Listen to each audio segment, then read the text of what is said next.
Amém? Graças e paz aos irmãos, né? Vamos continuar com o nosso estudo, né? Aqui do Campinho, localidade aqui do Campinho. Avançar, né? Hoje a gente vai estar falando da jornada de Elim, né? Estação de Elim, né? Já falamos de Ramsés, Sucote, Etam, Pi-Hairote, Mara, né? E hoje a gente vai dar continuidade com Elim, né? Então vamos remir o tempo, né? Começar a ler um texto, nosso texto, que é o texto, nosso texto base, né? De Números 33, 9, que a gente está avançando, remindo o tempo. É Números, livro de Números, 33, versículo 9, fala assim, ó: E partiram de Mara, e vieram a Elim. Em Elim havia 12 fontes de águas e 70 palmeiras, e acamparam-se ali. Né? Primeiro momento, primeira coisa que a gente aprende nesse versículo, né, é que é possível sair de Mara, né? Então, Mara, a gente viu da vez passada que Mara é a amargura, né? São águas amargas, por conta da nossa mistura, da carne, nosso espírito, com a nossa carne, a nossa alma, né? Então, a gente viu que Mara é uma estação que ela não é boa, né? Mas o que torna as águas de Mara doce é a cruz, né? A gente viu da vez passada que não adianta a gente orar, essa estação de Mara, né, quando a gente tem que tomar a cruz, não adianta você orar, não adianta fazer outra coisa. É a cruz, tem que tomar a cruz. Né? Quando a gente toma a cruz, o Espírito ele vem e as águas se tornam doces. Né? Então, esse versículo aqui interessante que ele diz que eles partiram de Mara. Então, que existe um tempo em Mara, né? O Senhor ele nos coloca em situações de amargura, que a gente tem que tomar a cruz, mas é por um tempo só, e o Senhor depois ele sai conosco de Mara, né? E a gente aprende em Mara, né? Essa é a lição de Mara, tomar a cruz. Depois vem a cura, né? Lá no final a gente vê que o Senhor ele vem as águas amargas, depois o Senhor se apresenta depois da cruz como Jeová Rafá, né? Aquele que cura. Então eles saíram de Mara e agora entraram em Elim. O versículo que corresponde a essa jornada de Mara lá em Êxodo, e só tem um versículo no Velho Testamento que corresponde, né, diretamente com essa jornada. É Êxodo 15, versículo 27. Então, esse é o único versículo em Êxodo, né, que corresponde a essa jornada de Elim. É uma jornada que o povo ficou bastante tempo nela, mas ainda que o povo ficou bastante nela, o Senhor só usou um versículo aqui no Velho Testamento para expressar essa jornada. Né? Então fala assim, ó: Então chegaram a Elim. Né? A gente viu lá em Números que eles saíram de Mara, e o 27 vai falar: Então chegaram a Elim, onde havia 12 fontes de água e 70 palmeiras, e se acamparam junto das águas. Né? Interessante que essa estação, né, ela é bem oposta da estação anterior, né? Estação de Mara. Né? Então, eu já vi irmãos que falam que a caminhada cristã, existem Maras e Elims, né? Porque essa situação do tomar a cruz é uma situação que a gente vai levar para o resto da vida cristã. A gente sempre vai ter que tomar a cruz para que as águas, amargas, né? Às vezes a gente está em amargura. Né? Então, essa é uma estação que ela vale por toda a caminhada cristã. Não é algo que acontece uma vez, depois você aprende e não acontece mais. Ela vai sempre estar se repetindo, muitas das vezes em situações diferentes. Né? Mas o princípio é o mesmo. É aquela amargura, você vai ter que ir para a cruz. aquele que quiser vir após mim, negue-se a si mesmo, tome a sua cruz e me siga, né? Mas existe Elim também. O primeiro sentido dessa palavra Elim, ela é oásis, né? Elim é um oásis no deserto. Por isso que tem 12 fontes de águas e 70 palmeiras. Né? Da vez passada a gente estava comentando, né, que as primeiras jornadas elas eram jornadas de fronteira, né, até Pi-Hairote. Todas elas eram de fronteira com o Egito. Né? De Pi-Hairote, quando eles passam pelas águas do batismo, que eles chegam em Mara, verdadeiramente estão no deserto. Né? Em Mara eles já estão no deserto. No início do deserto, mas é deserto ainda. E logo no início do deserto, uma experiência amarga. Né? E o Senhor, Ele nos deixa. É importante a gente passar, porque a gente tem que aprender as lições. Né? Toda lição, cada uma dessa lição que a gente aprende na nossa caminhada, é uma lição espiritual para a gente. A gente vai ganhar no nosso espírito do Senhor. Né? Mas o Senhor, Ele não nos deixa em Mara. Né? Então, no deserto também existe um oásis. Né? Um oásis no deserto, a gente sabe que o deserto, eu nunca tive no deserto, mas pelo que a gente vê, né? na televisão, nos livros, nos filmes, é areia, sol quente, né? De noite é muito frio, é o que a gente sabe pouco, né? Então é muita areia. Então quando tem esses locais no meio do deserto com fonte de água, lugar de descanso, dá-se o nome de oásis, né? E esse é um aspecto de Elim, ele é um oásis. Né? O outro aspecto também de Elim é que é um local de descanso para o povo de Deus. Né? Deus, Ele prepara, ainda que a gente tenha amargura, a gente tenha caminhada, né? A gente tem muitas coisas que vai acontecer no nosso dia a dia, mas Deus, Ele prepara um descanso para nós. É interessante que se a gente vê, né, quando a gente vê esse sentido que Elim é descanso, a gente vê que depois que eles saíram de Ramsés, eles ficaram um dia em Sucote, um dia em Etã, um dia em Pi-Hairote. Aí essa jornada de Mara, foi durante 3 dias, eles entre caminhar no deserto e achar água amarga, e foi o tempo que eles ficaram lá, foram 3 dias. Então, um em Sucote, um em Etã, um em Pi-Hairote, 3 dias em Mara, e no 7º dia eles chegaram em Elim, e 7 é o número de descanso na Bíblia. No 7º dia descansou dele. Justamente nos 7 dias eles entraram em Elim. Né? Lógico que a gente não vou entrar no detalhe do descanso, né? Mas a gente não entende como guardar o sábado. Né? Mas é um local de você descansar, é um local de refrigério, é um local de você se fortalecer, de você se alimentar, né? Para continuar a jornada, né? Então, porque você não é um local provisório, ainda que seja um local bom.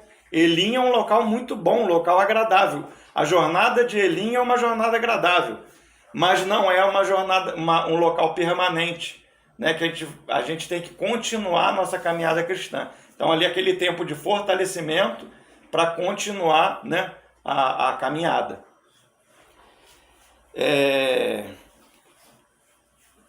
Outra coisa, né, interessante, que eles ficaram, vamos ver no Êxodo 16, só aqui embaixo a gente lê o 15, Êxodo 15, 27, a gente vai ler o Êxodo 16, versículo 1.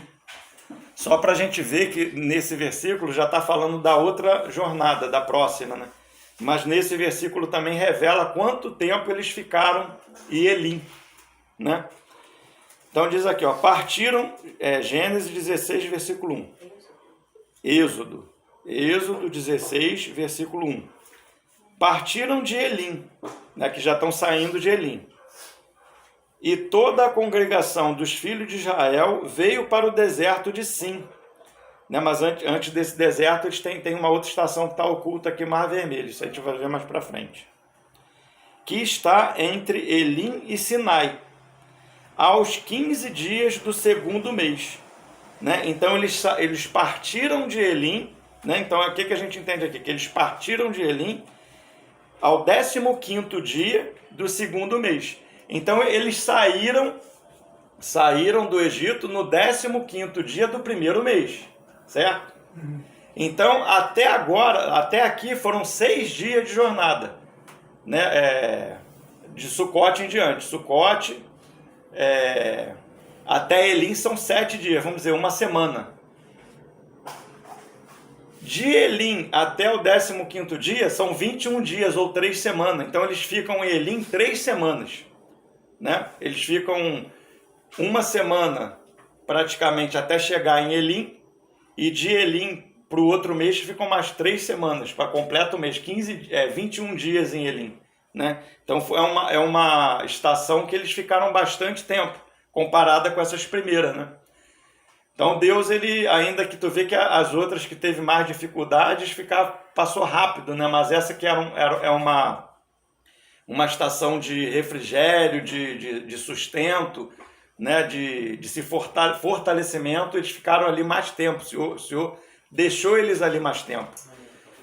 Né? Outra coisa que me chama a atenção também é o que a gente leu, né, no início do estudo, desse estudo na introdução, que o Senhor, com a nuvem que conduz todas as coisas. A gente não pode dizer, né, que alguém vai ficar tanto tempo ele em sair. Isso é o Senhor que, né, estabelece a data, né, de quando a gente entra, sai de Mara, quando entra em Elim, quando você sai de Elim. Isso não é algo que a gente faz, que a gente, não, a gente tá bom, vai sair de Elim agora. Não, é o Senhor que estabelece todas as coisas. O Senhor sabe de todas as coisas, né? O outro versículo que eu queria ler com os irmãos está lá no Novo Testamento, para a gente começar a entrando nessa jornada, o texto lá de Efésios 4, que ele vai nos esclarecer com relação a Elim, né? Efésios 4, do 11, versículo 11 em diante.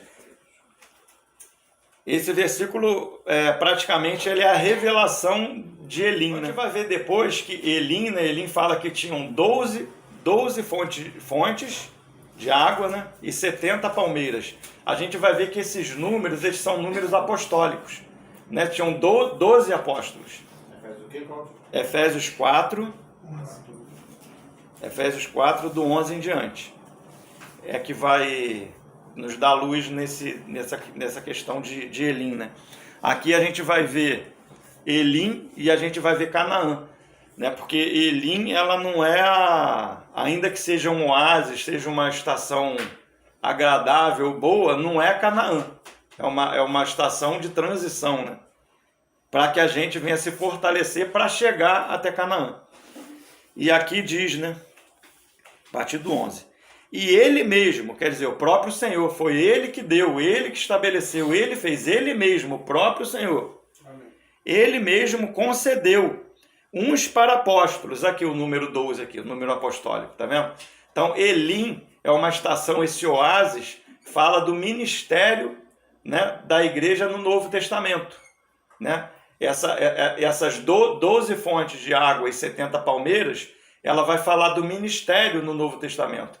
Né? Os 12 apóstolos e os 70 vai estar ligado mais os outros dons. Né? Então vai falar, deu uns, ele mesmo, deu uns para apóstolos, outros para profetas, outros para evangelistas e outros para pastores e mestres. Então aqui a gente está vendo os 70. Isso aqui é Elim. É o ministério, né, no Novo Testamento. Que é o ministério que vem dos apóstolos, né, e o restante dos homens dons da igreja. Né, que o Senhor deu como dádiva, como presente à igreja. Amém. Agora, interessante, né? A gente vê muito hoje, quando se fala de ministério, tu vê muito, né? Não, irmãos, a gente está... Eu gostaria, né, de repente, de uma oferta para você abençoar o meu ministério. né? Ou para o meu ministério crescer. Então a gente tem um ministério e o nosso ministério vai crescendo. É assim que, né, tu vê muito filho de Deus entende hoje isso. Eu tenho um ministério que Deus me deu e agora eu vou crescer, esse ministério vai crescer, né? Vai se expandir. E a gente vê aqui que a função do ministério, biblicamente falando, é totalmente diferente do que, né, a maioria da cristandade hoje tem. Então vê que esse aqui é o propósito do ministério. Versículo 12. Ele deu pastores, mestres, apóstolos, né, todos os homens dons, com vistas ao aperfeiçoamento dos santos.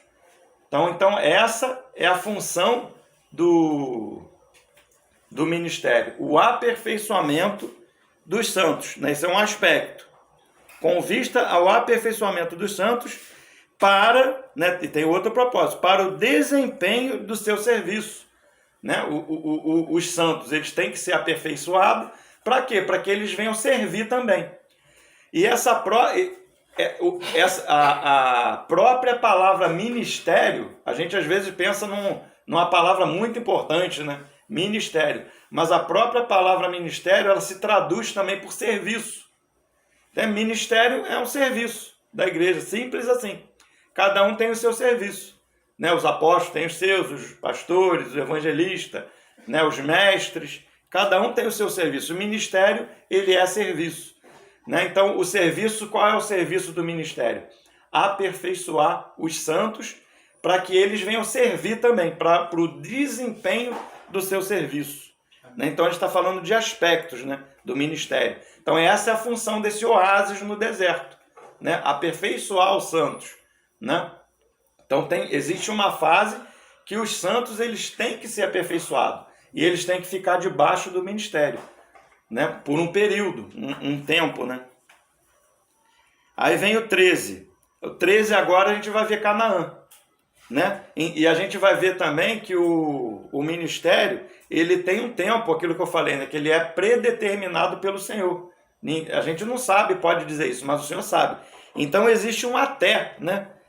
Até que todos cheguemos à unidade da fé e do pleno conhecimento do Filho de Deus, à perfeita varonilidade, à medida da estatura da plenitude de Cristo. Então aqui está Canaã. É quando todos estão amadurecidos, né? Entrar em Canaã é com todos os santos, né? É até. Então o ministério ele é até. Ele tem um prazo pré-estabelecido de Deus, né? Até que aquele irmão ali, ele venha fazer parte do ministério também e ele venha apacentar também outros irmãos também, né? O irmão Dino, ele chega a falar que o ministério na igreja é como se fosse um andaime, né? Que vai falar desse até aqui, né? Um andaime, quando se coloca um andaime numa obra, um andaime não é algo que é definitivo. Você não vê um prédio pronto, cheio de andaime em volta. Alguém já viu isso? Um prédio pronto, cheio de andaime? Não existe isso. Um andaime só é colocado enquanto está em obra. Depois que a obra está pronta, o andaime sai. Né? Então, é mais ou menos isso a função do ministério. É a edificação. Essa é outra função de Elim. É a edificação dos santos. Né? Então, os santos eles têm que ser edificados. Né? Então, por enquanto, estamos em obra, o ministério está atuando. Né? Quando essa obra está pronta, o andaime ele tem que sair. É até que. Né? Então tem um propósito. Lógico que a gente não é uma data estabelecida por nenhum de nós. É o próprio Senhor que sabe esse tempo exato. Esse até que. Né? E o propósito é até que todos. Ainda que a gente sabe que todos não chegam junto. Né? Então um vai avançando, o outro vai avançando mais, o outro avança menos. Mas aos pouquinhos os irmãos vão chegando lá, né? Vão amadurecendo. Esse é o propósito. Quando o irmão está maduro, né? Ele começa agora já chega no Mar Vermelho, que é a próxima estação que a gente vê, ele já começa a pescar sozinho. Vai ter problema também. Depois a gente vai ler esse assunto mais para frente, né? Na próxima jornada. Mas esse tempo de Elim é esse, para que os irmãos sejam aperfeiçoados, né? Vamos continuar. Até que todos cheguem a Canaã, né? 14. Para que não mais sejamos como meninos, agitados de um lado para o outro, levados ao redor por todo vento de doutrina, pela artimanha dos homens, pela astúcia com a cilada, com que induzem ao erro. Né? Então a gente vê que no processo, né, durante o processo, nós somos como meninos, levados de um lado para o outro. Esse é o processo. Mas quando chega lá na estatura, acabou. É até que chegou na estatura, acabou aquelas coisas de menino. Já não é mais levado de um lado para o outro por todo o vento de doutrina. Né? Agora, interessante, 15. Mas segundo a verdade, em amor, eu queria chamar a atenção nessa frase assim, ó, cresçamos em tudo naquele que é o cabeça. Né? Essa frase eu queria chamar a atenção dos irmãos, que esse crescimento, esse amadurecimento, ele é no cabeça, é um encabeçamento de Deus. Né? É quando a gente começa a caminhar, a gente não é muito encabeçado por Deus, precisamos de tutores. Né? A gente vai falar lá em Gálatas. Mas conforme, né, o trabalhar dos irmãos, do Espírito, do Senhor mesmo na vida dos irmãos, os irmãos vão conduzindo, né, o Senhor ele vai encabeçando esse irmão, né, conforme, esse é o verdadeiro crescimento, né? Então esse é o verdadeiro crescimento, é ser encabeçado, né? Cresçamos em tudo naquele que é o cabeça, né? Então esse é o verdadeiro crescimento, crescer no cabeça. Vou falar um pouquinho com mais de detalhe com relação a isso. Cristo, de quem todo o corpo bem ajustado e consolidado pelo auxílio de toda a junta, segundo a justa cooperação de cada parte, efetua o seu próprio aumento para a edificação, olha só, Elim é um local de edificação, de si mesmo em amor. Né? Então, o início aqui do versículo 16, de quem todo o corpo. Esse de quem todo o corpo, ele está ligado lá no crescimento do cabeça. Entende? Então, esses versículos do 16 em diante, eles estão ligados ao 15. Né? Cresçamos em tudo no cabeça. Para que nesse cabeça, todo o corpo bem ajustado, com o auxílio de toda junta, toda ligadura, tem a edificação e tem a crescimento, mas ligado ao cabeça. É isso que eu queria chamar a atenção dos irmãos. Eu vou estar vendo um outro texto também para a gente estar entrando um pouco mais nisso. Salmos 133. Vamos falar assim, né? É um salmo pequenininho, bem conhecido dos irmãos. Ó, como é bom e agradável viverem unidos os irmãos. É como óleo precioso sobre a cabeça, a qual desce para a barba de Arão, e desce para a gola de suas vestes, e como o orvalho do Hermon, que desce sobre os montes Sião, ali ordena o Senhor a sua bênção e a vida para sempre. Né? Então a gente sabe que essa figura aqui do Salmo 93, 133, ele é uma ilustração do sacerdote. Né? Então Arão, quando ele foi sumo sacerdote, né? Sumo sacerdote, quando ele era ungido para ser sumo sacerdote, se os irmãos quiserem ler depois lá no Velho Testamento, né, eles ungindo Arão, né? Arão é a figura de Cristo, né? E tá dentro dessa figura aqui também, na figura, né? Eles pegavam um chifre com azeite, né, e derramavam na cabeça dele, derramava na cabeça e aquele azeite cobria todo o corpo. Isso é uma alegoria, né, do Novo Testamento, que o Senhor Jesus, depois da sua obra da cruz, né, na sua morte, o sangue foi derramado, depois ele ressuscitou, né, ascendeu aos céus. Quando ele ascendeu aos céus, está lá no profeta Joel, em Atos 2 também vai falar disso, não vou entrar em detalhe, ele recebeu a promessa do Espírito Santo. O Espírito Santo ele foi derramado no cabeça, que é Cristo, né, lá nos céus, o Espírito foi derramado no cabeça e desceu para todo o corpo. Por isso que a gente vai ver lá em Efésios, que diz que quando ele desceu nas regiões mais baixas, né, depois ele também subiu, né, quando ele subiu, ele deu homens dons. O que está dizendo isso? Esse texto que a gente leu em Efésios. Né? O que é isso? Que ele desceu, quando ele morreu, ele desceu, pregou, né, lá no Espíritos em Prisões, mas ele também subiu, ele ascendeu. Quando ele ascende, ele recebe a promessa do Espírito Santo. Isso é aquele texto que a gente leu de Efésios 4. Aí ele dá a homens dons. É isso que a gente está lendo aqui.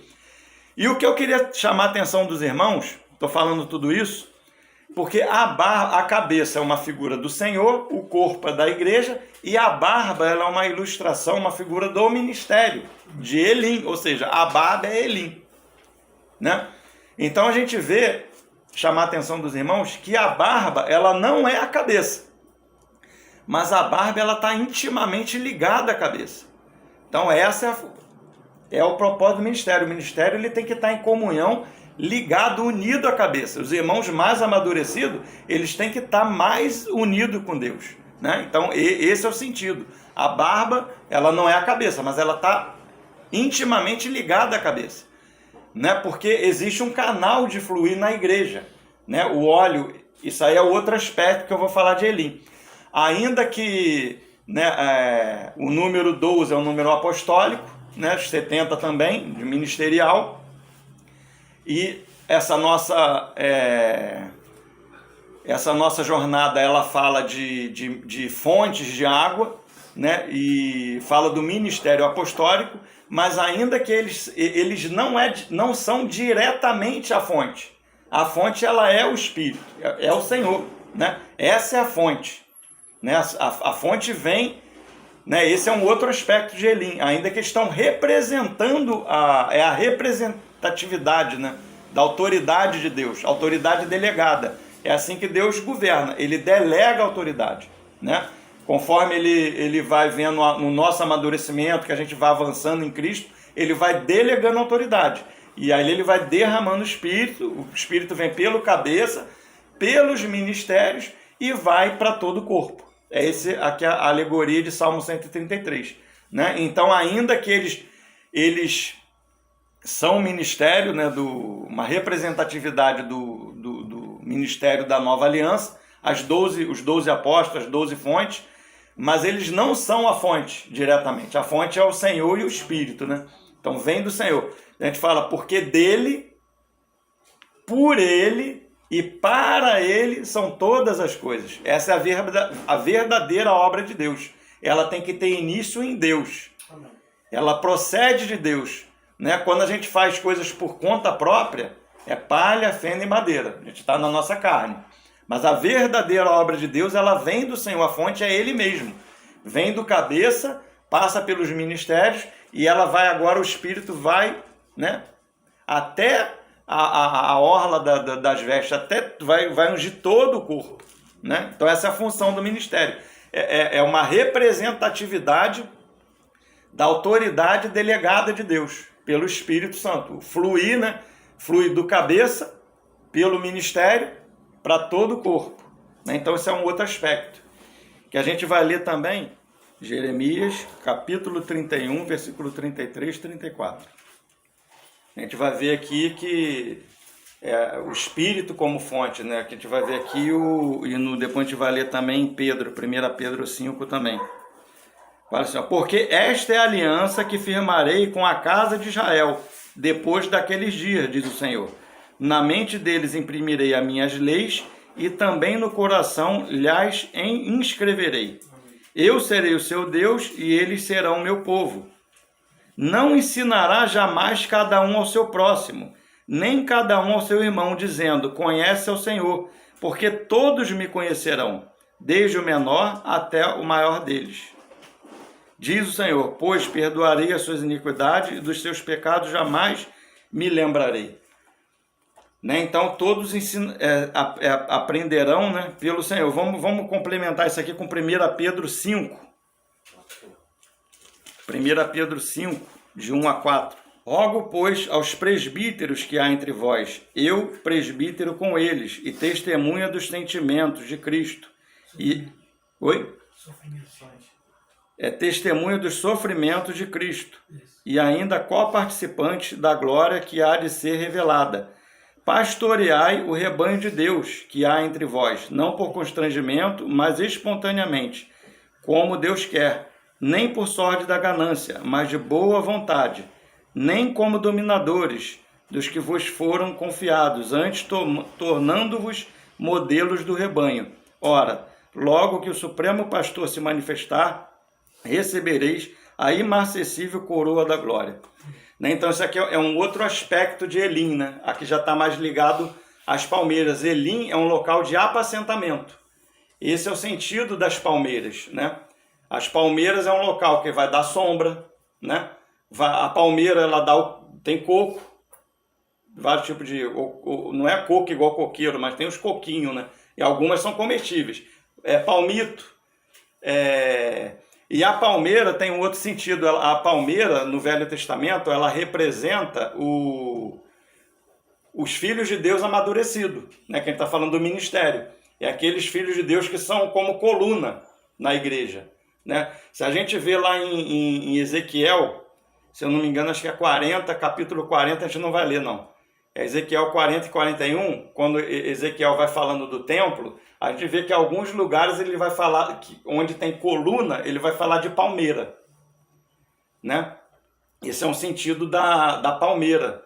A palmeira é aquela planta que ela está no deserto. Mas como ela sobrevive? As raízes dela são profundas, busca água nas profundidades. Ou seja, ela está amadurecida, busca o Espírito Santo. A água é uma ilustração do Espírito Santo. Né? Por isso que as fontes, ela vem do Espírito, né? Então, as palmeiras, elas têm esse sentido também de um local, Elim, né? Que é um local de descanso, um local de apacentamento, né? De refrigério, de sombra. Não, então, o apacentamento, para ser apacentamento, tem que ter isso, tem que ter refrigério, sombra. A ovelha tem que ser cuidada ali para ser um apacentamento, para que ela venha se fortalecer, porque ela vai ter que sair de Elim e tem uma caminhada pela frente, né? Então, esse já que eu entrei na questão das palmeiras, eu estava falando do 12, né? Mas eu vou falar um pouco das palmeiras. Outro texto também que a gente não precisa ler também, que vai falar do número 12, né, e dos 70, é Lucas 9 e Lucas 10. Né? Quando o Senhor envia os 12, e no capítulo 9 ele envia os 12, e no 10 ele vai enviar os 70. Né? Então, Elim, isso é outro aspecto de Elim. É um local de multiplicação do ministério. Conforme os irmãos vão crescendo, vão amadurecendo, o ministério vai se multiplicando. Interessante que eu fiz uma pesquisa com relação a isso, eu achei numa Bíblia antiga que eu tenho lá de Bíblia Dark, com relação a esse texto. Eu não sei qual foi a época, eu tinha curiosidade de saber hoje como é que está esse local lá, Elim. Mas na época que foi feita essa pesquisa na Bíblia Dark, eles falam que esse local das 70 palmeiras já tinham mais de 2.000. No local mesmo fixo, né? Que diz que nessa época aqui era um local de 12 fontes de água e 70 palmeiras. Mas na época, não sei quando foi que fizeram a pesquisa, já tinha mais de 2.000 palmeiras. Hoje eu não sei se tem mais ou se tiraram, se fizeram moradia, não sei como está lá. Mas na época, que eu não sei precisar nem quando foi essa data da pesquisa. Está na Bíblia de Estudo Dark. É a única como fonte, mas eu não sei a data da pesquisa, né? Não vem lá. Então tu vê que é um local de multiplicação do ministério, né? Então conforme os irmãos vão amadurecendo, né, o ministério ele vai se multiplicando. Né? E os irmãos vão sendo enviados para outra localidade, vai abençoando outros irmãos, né? E assim o Senhor ele vai avançando.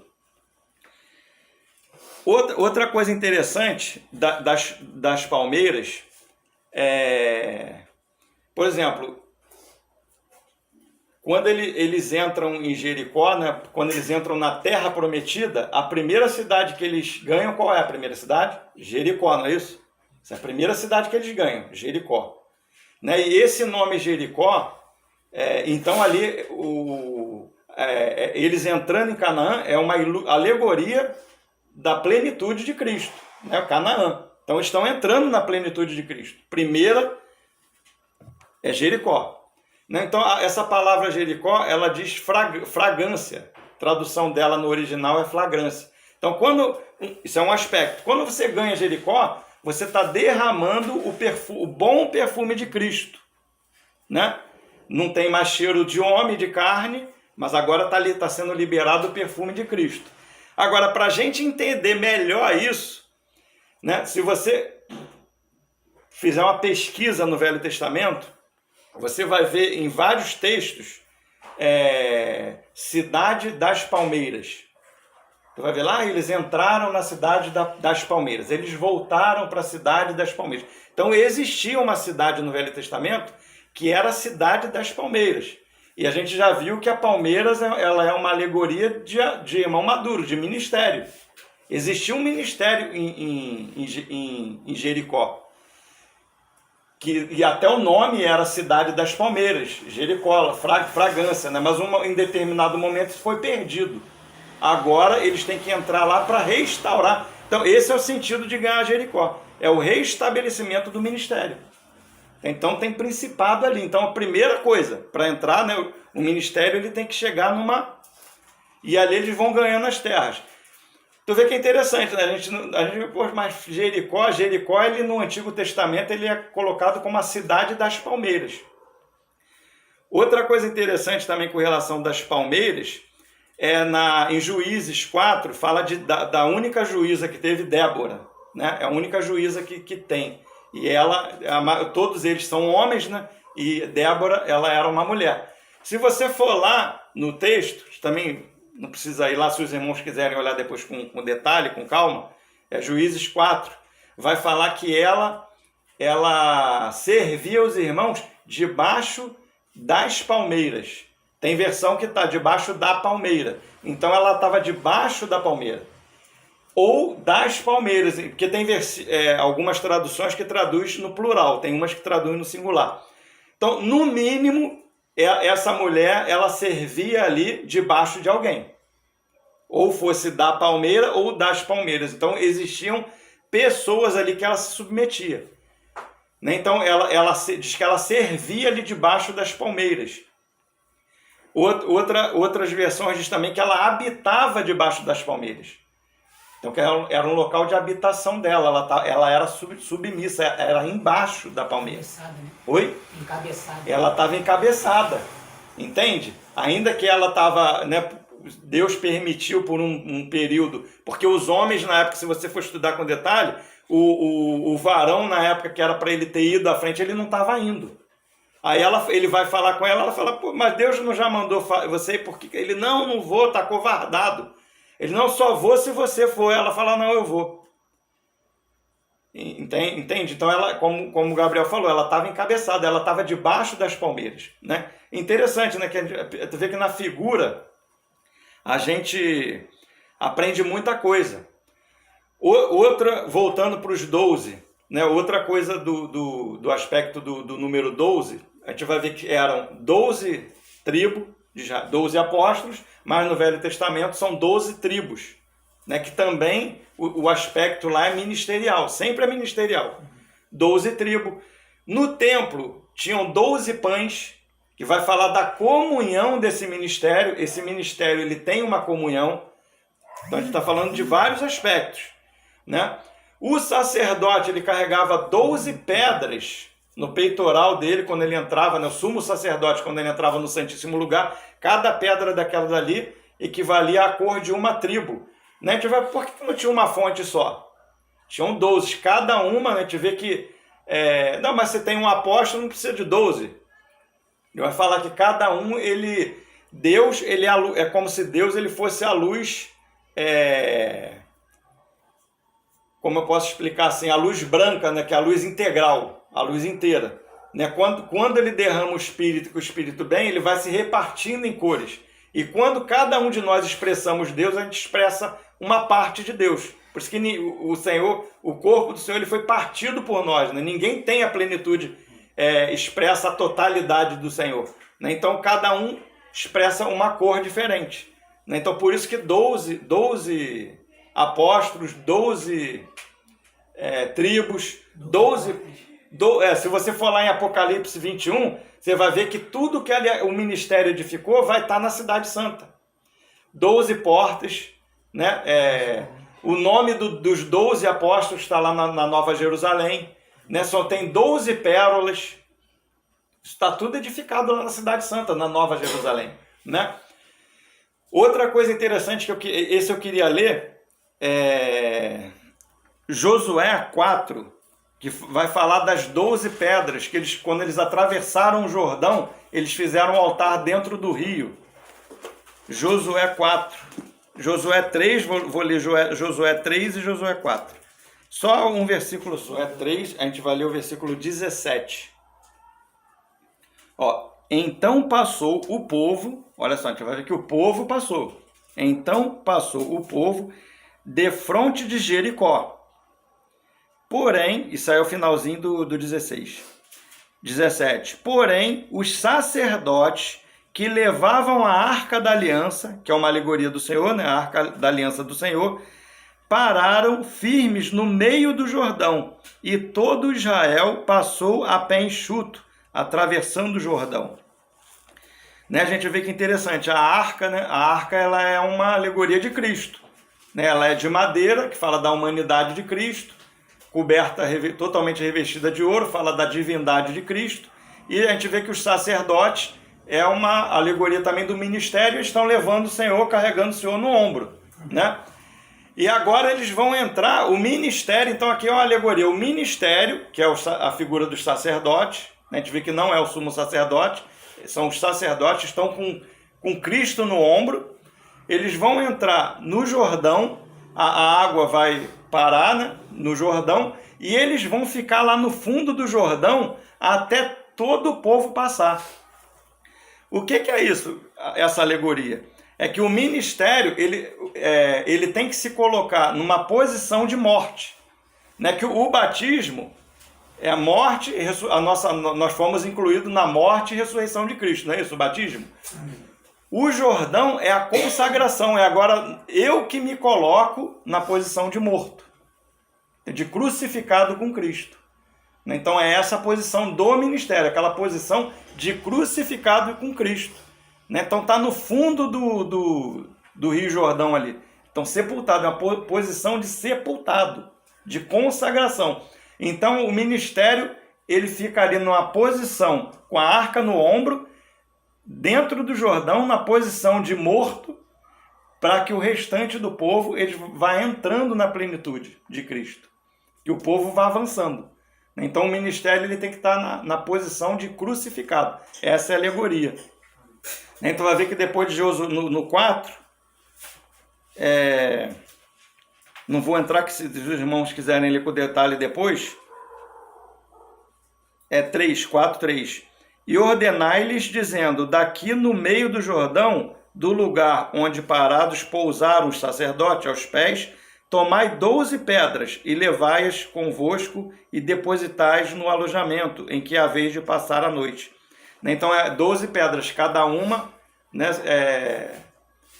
para cada tribo, né, simbolizando cada tribo. E depois eles pegaram mais 12 pedras, Josué pegou e colocou lá, fez um altar também, simbolizando cada tribo daquela ali, como se eles estivessem sepultados ali no Jordão, né?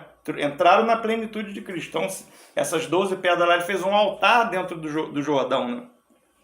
Então, é consagração do ministério. Para quê? Para que todo o corpo, até que a gente leu em Efésios, até que todos, né, cheguemos, né, na plenitude de Cristo, né, a unidade da fé. Esse é o propósito. Amém, irmãos? Eu vou estar parando aqui e deixar os irmãos, creio que os irmãos devem ter ganhado alguma coisa para comentar.